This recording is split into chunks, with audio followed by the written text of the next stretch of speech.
की या नायगावचं नाव हे सावित्री आईंच्या नावाने करायचं, अशा प्रकारची जी मागणी आली आहे, मी आजच आपल्याला आश्वस्त करतो, या ग्रामसभेने जर असा निर्णय घेतला आणि जयाभाऊंनी तो निर्णय ग्रामविकास विभागाच्या तर्फे माझ्याकडे पाठवला, तर विना विलंब 1 मिनिटामध्ये आमचं मंत्रिमंडळ त्याला मान्यता देईल। आणि म्हणूनच आज या निमित्ताने मी आपल्याला आश्वस्त करतो की महात्मा ज्योतिबा फुलेंनी दाखवलेला मार्ग, सावित्री आईंनी दाखवलेला मार्ग, या मार्गाने चालण्याचा प्रयत्न आम्ही करू।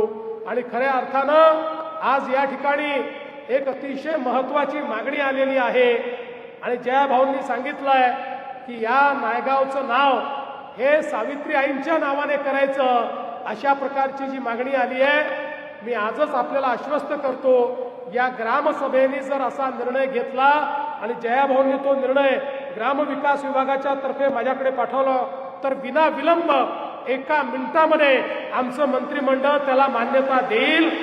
आणि या ठिकाणी खऱ्या अर्थानं नायगावचं नाव सावित्री आईंच्या नावाने करण्याचा निर्णय आपण करू, अशा प्रकारचा विश्वास आपल्या सर्वांना मी देतो।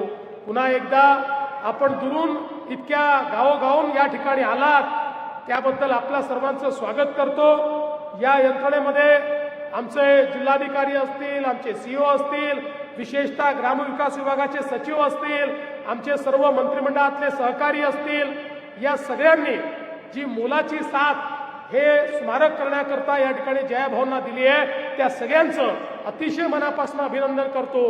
विशेषतः आज भुजबळ साहेब या ठिकाणून गेले, पण पहिलं जो काही वाड्याचं त्या ठिकाणी रूपांतर झालं आणि स्मारक तयार झालं, त्यामध्ये भुजबळ साहेबांनी जी भूमिका या ठिकाणी घेतलेली आहे, त्याबद्दल भुजबळ साहेबांचे देखील मनापासून आभार मानतो, जयाभाऊंचे आभार मानतो आणि माझं बोलणं संपवतो। धन्यवाद।